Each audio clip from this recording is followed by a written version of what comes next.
സ്വാസിക എന്ന നടി ഇന്ന് മലയാളത്തിൽ മാത്രമല്ല, ശരിക്കും പറഞ്ഞാൽ മലയാളത്തിനേക്കാൾ ഉപരി അന്യഭാഷകളിലാണ് തകർത്ത് അഭിനയിച്ചുകൊണ്ടിരിക്കുന്നത്.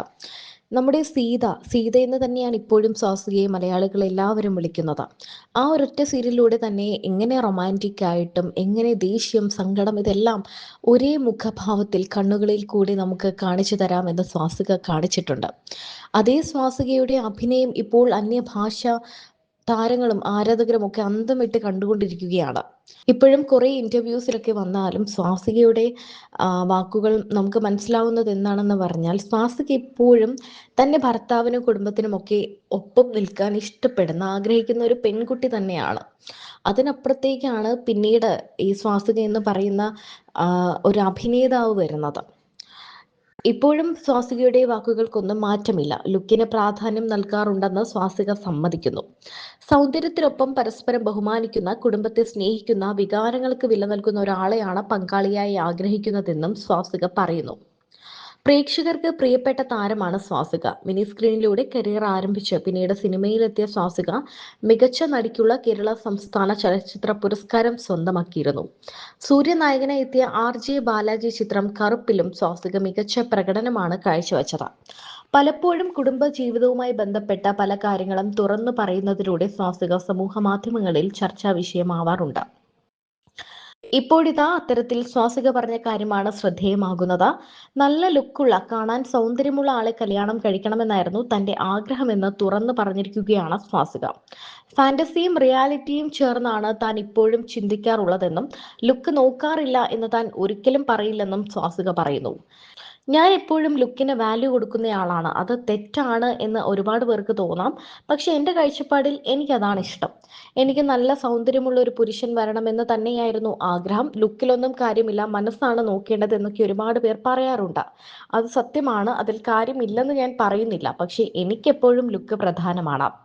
അത് താൻ സത്യസന്ധമായി തന്നെ പറയുകയാണ്. അത് കുറേ പേർക്ക് തെറ്റായി തോന്നാം. പക്ഷേ എനിക്കത് പ്രധാനമാണ്. എനിക്ക് വരുന്ന ആൾ സൗന്ദര്യമുള്ള ഒരാളായിരിക്കണമെന്ന് എനിക്കുണ്ടായിരുന്നു. അതെന്റെ ആഗ്രഹമാണ്. സ്വപ്നം കാണുന്നതിന് ആർക്കും ഒരു നിയന്ത്രണവുമില്ലല്ലോ. ഞാനൊരു ശിവഭക്തയാണ്. ഓം നമഃ ശിവായ ഒക്കെ കാണുമ്പോൾ അതുപോലെ ലുക്കുള്ള ഒരാൾ വേണമെന്നുണ്ടായിരുന്നു. ഭർത്താവിന് വേണ്ട ഗുണം എന്താണെന്ന് ചോദിച്ചാൽ ബഹുമാനിക്കുന്ന ഒരാളായിരിക്കണം. സ്ത്രീ പുരുഷൻ അങ്ങനെയൊന്നുമില്ല. മനുഷ്യരെ ബഹുമാനിക്കുന്ന ഒരാളായിരിക്കണം. ഇമോഷൻസിന് വില കൊടുക്കുന്ന ആളായിരിക്കണം. എന്റെ ഭർത്താവാകുന്ന ആൾ എന്നെ നോക്കുന്നത് പോലെ എന്റെ അച്ഛനെയും അമ്മയും നോക്കണമെന്നും സ്വാസിക പറയുന്നു. അവർക്ക് സമയം കൊടുക്കണം. എല്ലാവർക്കും പ്രചോദനമാകുന്ന തരത്തിലുള്ള ഒരു മനുഷ്യനായാൽ നന്നായിരിക്കും എന്നുണ്ടായിരുന്നു. ബഹുമാനം എല്ലാത്തിനേക്കാളും പ്രധാനമാണ്. അങ്ങനെ ഒരാൾ വേണമെന്ന് ഞാൻ പ്രാർത്ഥിക്കുമായിരുന്നു. എനിക്ക് ഇതിനു മുൻപ് ഒരു റിലേഷൻഷിപ്പ് ഉണ്ടായിരുന്നു. അത് തെറ്റായ ചോയ്സ് അല്ലായിരുന്നു. നല്ല സൗന്ദര്യമുള്ള ആളായിരുന്നു അദ്ദേഹം. നന്നായി സംസാരിക്കും, നന്നായി ബഹുമാനിക്കും, അങ്ങനെയെല്ലാം നല്ലതായിരുന്നു. പക്ഷേ പെട്ടെന്ന് അദ്ദേഹത്തിന്റെ കുടുംബത്തിൽ ചില പ്രശ്നങ്ങൾ ഉണ്ടായി. സാമ്പത്തിക പ്രശ്നങ്ങളൊക്കെ വരുമ്പോൾ പ്രണയവും കുടുംബവും അദ്ദേഹത്തിന് ഒരുപോലെ ഹാൻഡിൽ ചെയ്യാൻ പറ്റാതായി. കുടുംബ പ്രശ്നങ്ങൾ അദ്ദേഹത്തെ മാനസികമായി തളർത്തിയിരുന്നു. അങ്ങനെയാണ് എൻ്റെ അടുത്തു നിന്നും അകന്നു പോകുന്നത്. ആ റിലേഷൻ അവസാനിക്കുന്നത് അങ്ങനെയാണ്. പക്ഷേ എൻ്റെ തീരുമാനമായിരുന്നില്ല, എൻ്റെ തെറ്റായ തീരുമാനമായിരുന്നില്ല അതെന്നും സ്വാസിക പറയുന്നു. ഫസ്റ്റ് കിട്ടും, റവന്യൂല് നന്നായിട്ട് കളിക്കും, നമ്മൾ സ്റ്റേറ്റിൽ കളിക്കുമ്പോൾ നമുക്ക് കിട്ടില്ല എന്ന് വിചാരിച്ചിട്ട് നമ്മൾ കിട്ടുന്ന A ഗ്രേഡ് അല്ലെങ്കിൽ നമുക്ക് കിട്ടുന്ന സെക്കൻഡ് പ്രൈസ് വേണ്ട എന്ന് വെച്ചിട്ട് കൂടെ ഫസ്റ്റ് കിട്ടിയ ആൾക്കാർ കുറ്റം പറയുക, അല്ലെങ്കിൽ മൊത്തം ഗവൺമെന്റിന് കുറ്റം പറയുക, അതൊന്നും അല്ലല്ലോ. അല്ലെങ്കിൽ ഞാൻ റവന്യൂലും സബ് ജില്ലയിലും ഞാൻ നന്നായി കളിച്ചു, ആ കളി വെച്ചിട്ടല്ലേ എന്നെ സ്റ്റേറ്റിൽ ഇതാക്കണ്ട, അങ്ങനത്തെ ഒരു മാനദണ്ഡം ഇല്ല. അത് ഇവർക്ക് എന്തുകൊണ്ട് മനസ്സിലാവാത്തതെന്ന് വെച്ചാൽ എനിക്കറിയില്ല. കാരണം ഏതൊരു റിയാലിറ്റി ഷോൻ്റെയും ഒരു എന്താ പറയുക, മെയിൻ ഒരു കാര്യം എന്ന് പറഞ്ഞു കഴിഞ്ഞാൽ ഫിനാലയിൽ അവർ എന്ത് പെർഫോം ചെയ്യുന്നു എന്നുള്ളതൊരു വെച്ചിട്ടാണ് അവർക്ക് ഫസ്റ്റ് പ്രൈസ് കൊടുക്കുന്നത്. അതിപ്പം നമ്മുടെ മ്യൂസിക് കോമ്പറ്റീഷൻ ആയിക്കോട്ടെ, ഡാൻസ് റിയാലിറ്റി ഷോസ് ആയിക്കോട്ടെ, എല്ലാം നടന്നു വന്ന ആ ചരിത്രം നോക്കിയാൽ അങ്ങനെയാണ്. അവർ സെമി ഫൈനലിൽ ഫുൾ മാർക്ക് കിട്ടിയിട്ട് ഫിനാലേക്ക് അവർക്ക് ചെയ്യാൻ പറ്റിയില്ലെങ്കിൽ നമ്മൾ കേട്ടിട്ടില്ലേ, 1 മാർക്കിന് നിങ്ങൾക്ക് പോയി, 0.5 മാർക്കിന് നിങ്ങൾക്ക് പോയി. ഈവൻ മിസ് വേൾഡ് കോമ്പറ്റീഷൻ ഒക്കെ അങ്ങനെ തന്നെയല്ലേ. എല്ലാം മാറിപ്പോകുന്നത് എങ്ങനെയാണ്? വേണ്ട, നമ്മുടെ സിനിമ ഇത് നോക്കുമ്പോൾ സ്റ്റേറ്റ് അവാർഡും നാഷണൽ അവാർഡും ഒക്കെ മമ്മൂക്കയും ലാലേട്ടനും ഒരുമിച്ച് മത്സരത്തിൽ വരും. മത്സരത്തിൽ വന്നിട്ട് മമ്മൂക്ക ഇതിനു മുമ്പ് ഭയങ്കര അഭിനയിച്ചു, അല്ലെങ്കിൽ ലാലേട്ടൻ ഇതിനു മുമ്പ് ഭയങ്കര അഭിനയിച്ചു. പക്ഷെ ആ പെർട്ടിക്കുലർ സമയത്ത് ആ ഫിനാലെ റൗണ്ടിൽ ആ ജൂറി മെമ്പേഴ്സ് എടുക്കുന്ന തീരുമാനത്തിന്റെ അടിസ്ഥാനത്തിലാണ് അവർക്കത് കിട്ടുകയുള്ളൂ. പക്ഷെ അത് എല്ലാത്തിലും അങ്ങനെയാണ്. ക്രിക്കറ്റിലായിക്കോട്ടെ, ഫുട്ബോളിലായിക്കോട്ടെ, എല്ലാ പ്ലെയേഴ്സും അതിനു മുമ്പ് നന്നായി കളിക്കും. ഇപ്പൊ നമ്മൾ തന്നെ പറയും, ഭയങ്കര ഫോമിലായിരുന്നു ആ പ്ലെയർ. ഇപ്പോൾ സപ്പോസ് ധോണി അല്ലെങ്കിൽ സച്ചിൻ ആരും ആയിക്കോട്ടെ. പക്ഷെ ഫിനാലെ അവരുടെ ഫൈനൽ മാച്ചിൽ അവർക്ക് ഫോം ആവാൻ പറ്റിയില്ല, അവർ ഔട്ടാവും. ഇത് തന്നെയാണ് അവിടെയും സംഭവിച്ചിരുന്നത്. ഇവർ അതിന് മുൻപ് എല്ലാ പെർഫോമൻസും ചെയ്തപ്പോഴും ഇവർക്ക് നല്ല മാർക്സ് കിട്ടിയിരുന്നു, ചില മാർക്ക് കുറവായിരുന്നു. പക്ഷെ അന്നത്തെ ഫിനാലെ റൗണ്ടിൽ ഇവർ ചെയ്ത 3 പെർഫോമൻസിന് ഇവർക്ക് മാർക്ക് കുറവായിരുന്നു. അപ്പോൾ ആ 3 മാർക്ക് കുറവ് വെച്ചിട്ട് നമുക്ക് ഇവരുടെ പഴയ മാർക്സ് മാത്രം കാൽക്കുലേറ്റ് ചെയ്ത് ഈ ഫിനാലയിൽ ഇവർക്ക് മാർക്ക് കുറഞ്ഞിട്ട് പഴയത് കാൽക്കുലേറ്റ് ചെയ്ത് ഇവരെ മുന്നിലേക്ക് ആക്കുമ്പോൾ ഇന്ന് ഫിനാലയിൽ നല്ല മാർക്ക് മേടിച്ചവരോട് നമ്മൾ പിന്നെയും അതും ഒരു നീതികേടല്ല. അങ്ങനെ അല്ല, പക്ഷെ അവർ പോയിന്റ് ഔട്ട് ചെയ്ത് എന്താണെന്നറിയോ, ഇത് അവർ വന്നപ്പോൾ തന്നെ പറഞ്ഞതാണ് ഞങ്ങൾക്ക് ഡാൻസ് ചെയ്യാൻ അറിയില്ല. ഈ ഒരു പ്രോഗ്രാം എന്ന് പറയുന്നത് തീർച്ചയായിട്ടും അമ്മയും കുഞ്ഞും തമ്മിലുള്ള ബോണ്ടിങ്ങിന്റെ കാര്യം മാത്രമേ നമ്മൾ നോക്കുന്നുള്ളൂ, അതേ മാത്രമാണ് നമ്മൾ ചെക്ക് ചെയ്യാന്നൊക്കെയാണ് നിങ്ങൾ പറഞ്ഞിരുന്നത്. പക്ഷെ ലാസ്റ്റ് വന്നപ്പോഴത്തേക്ക് ഈ ഡാൻസിന്റെ പേരും പറഞ്ഞുകൊണ്ടാണ് നിങ്ങൾ അവർക്ക് അവർക്ക് അങ്ങനെ ഒരു തെറ്റിദ്ധാരണ ഉണ്ടാവുകയാണ് ചെയ്യുന്നത്. കാരണം അവർ ഡാൻസ് അറിയാത്ത ഒരു കണ്ടസ്റ്റന്റ് ആണെന്ന് അവർ തന്നെ സമ്മതിച്ചു. നമ്മൾ ഈ സൂപ്പർ അമ്മയും മകളുടെയും പല റൗണ്ട്സിലും ഡാൻസ് കൊടുത്തിട്ടുണ്ട്, എന്നിട്ടും അവരതിൽ മാർക്ക് മേടിച്ച് അവർ 5th പൊസിഷനിൽ അങ്ങനെയാണെങ്കിൽ വരില്ലല്ലോ. ഡാൻസ് അറിയാത്ത അമ്മയും മകളും ആണ്, അവർക്ക് എല്ലാത്തിലും മാർക്ക് കുറവാണെങ്കിൽ അവർ ആദ്യം ഔട്ട് ആവേണ്ടല്ലേ. പക്ഷെ അവർ 5th പൊസിഷൻ വരെ ഫൈനലിൽ വരെ വന്നത് ഇതേ ഡാൻസ് റൗണ്ടിൽ മാർക്ക് മേടിച്ചിട്ട് തന്നെയാണ്. അവർ കോമഡിയിൽ ഡാൻസ് കളിച്ചു, അല്ലാത്തതിൽ ഡാൻസ് കളിച്ചു, ഹിസ്റ്റോറിക്കൽ റൗണ്ടിൽ ഡാൻസ് കളിച്ചു. ഈ ഡാൻസ് കളിച്ച് തന്നെയാണ് അവർ 5th പൊസിഷനിൽ അല്ലെങ്കിൽ ഫിനാലെ വന്നത്. ആ 5 സൂപ്പർ അമ്മയിൽ വന്നത് അങ്ങനെ തന്നെയാണ്.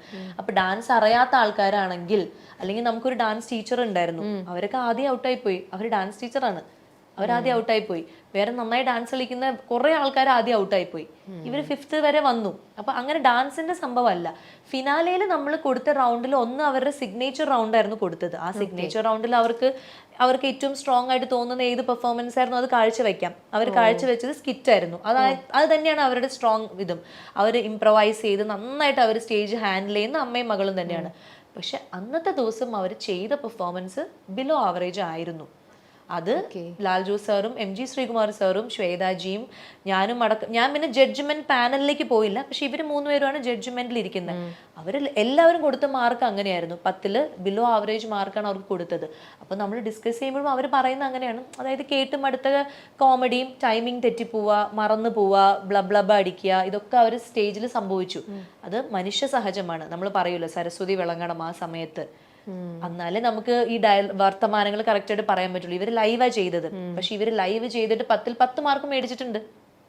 ഇവര് ലൈവ് സ്കിറ്റ് കോമഡി ചെയ്തിട്ട് ഫുൾ എൻറ്റയർ ക്രൂ നിന്ന് കൈയടിച്ചിട്ടുണ്ട്.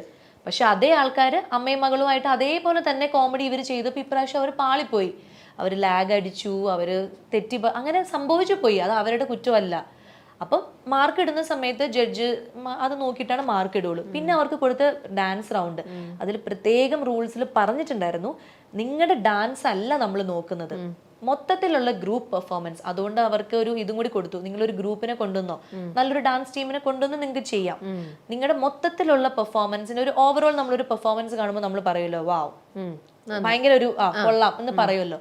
അത് മാത്രമേ നോക്കുന്നുള്ളൂ. അല്ലാണ്ട് ഈ അമ്മയും മകളും എന്നല്ല, നമ്മുടെ കണ്ടസ്റ്റൻസിൽ ഒരു അമ്മയും മകളും ഡാൻസ് ചെയ്യുന്നത് മാത്രമല്ല നോക്കുന്നത്. അപ്പം ഇവർ കിട്ടിയ ഗ്രൂപ്പും ഇവരുടെ ആ ഒരു ഇതുണ്ടല്ലോ, നമ്മൾ ഗ്രൂപ്പിന്റെ കൂടെ കളിക്കുമ്പോഴും ആ ഗ്രൂപ്പിന്റെ ഒരു എനർജിയുടെ കൂടെ ഇവർക്ക് മാച്ച് ചെയ്യാൻ പറ്റുന്നില്ല, ഗ്രൂപ്പിന്റെ ടൈമിങ്ങിന്റെ കൂടെ ഇവർക്ക് തെറ്റ് പറ്റുന്നു, അല്ലെങ്കിൽ ഇവരുടെ പെർഫോമൻസ് ഗ്രൂപ്പ് ഡാൻസ് നമ്മളെപ്പോഴും കണ്ടുവരുന്ന ഒരു ഗ്രൂപ്പ് ഡാൻസ് ആയി മാറി എന്നാണ് ജഡ്ജസ് പറഞ്ഞത്. ഇതിനു മുൻപും ഇവർ ചെയ്തിട്ടുണ്ട് എന്നുള്ള രീതിയിലാണ് പറഞ്ഞത്. പക്ഷെ ഫസ്റ്റ് കിട്ടിയ ആൾക്കാർ നമ്മൾ ഇതുവരെ കാണാത്ത ഒരു സാധനം, നമ്മളെന്ന് പറഞ്ഞ ആ സ്റ്റേജിൽ നമ്മൾ കാണാത്ത ഒരു കാര്യം അവരെടുത്ത് കൊണ്ടുവന്നു. അപ്പൊ അത് ജഡ്ജസ് അവർക്കൊരു വാവ് കൊള്ളാലോ എന്ന് തോന്നിപ്പോയി. അവരുടെ അത് എല്ലാം ശ്രദ്ധിക്കും. നമ്മൾ എടുക്കുന്ന മ്യൂസിക് വളരെ ഇമ്പോർട്ടന്റ് ആണ് ഒരു ഡാൻസിന്. ഡാൻസ് ഒക്കെ ചെയ്യുമ്പോൾ അറിയാലോ, ചില നമ്മൾ അമ്പലത്തിലൊക്കെ ഉത്സവത്തിന് കളിക്കുമ്പോൾ ചില പാട്ട് നമുക്ക് ഭയങ്കര ഇഷ്ടമായിരിക്കും, നമ്മളത് ഡാൻസ് നല്ല ആസ്വദിച്ച് കളിക്കും. പക്ഷെ കാണുന്നവർ ഉറങ്ങി തൂങ്ങിട്ട് വേറെ പാട്ടില്ലേന്ന് ചോദിക്കും. അപ്പൊ നമ്മൾ എടുക്കുന്ന പാട്ട്, നമ്മൾ ആ പാട്ട് എഡിറ്റ് ചെയ്യുന്നതിൽ നമ്മുടെ പ്രോപ്പർട്ടി, നമ്മളുടെ കോസ്റ്റ്യൂം, നമ്മുടെ എക്സ്പ്രഷൻ, നമ്മുടെ ടൈമിങ്, നമ്മുടെ എനർജി, ഒരു 5 മിനിറ്റ് ഡാൻസ് നമ്മൾ കളിക്കുന്നെങ്കിലും ത്രൂ ഔട്ട് ഒരു എനർജി വേണം. പക്ഷെ അമ്മയും മകളും ഇവർക്ക് അത് ഒരു ശീലമില്ലാത്ത കാര്യമായതുകൊണ്ട് അതിനൊന്നും നമ്മൾ മാർക്ക് കുറയ്ക്കുന്നൊന്നുമില്ല. ഇത് ഡാൻസ് റിയാലിറ്റി ഷോ അല്ലാത്തതുകൊണ്ട്. പക്ഷെ മൊത്തത്തിൽ അവരുടെ ഒരു ഓവറോൾ പെർഫോമൻസ്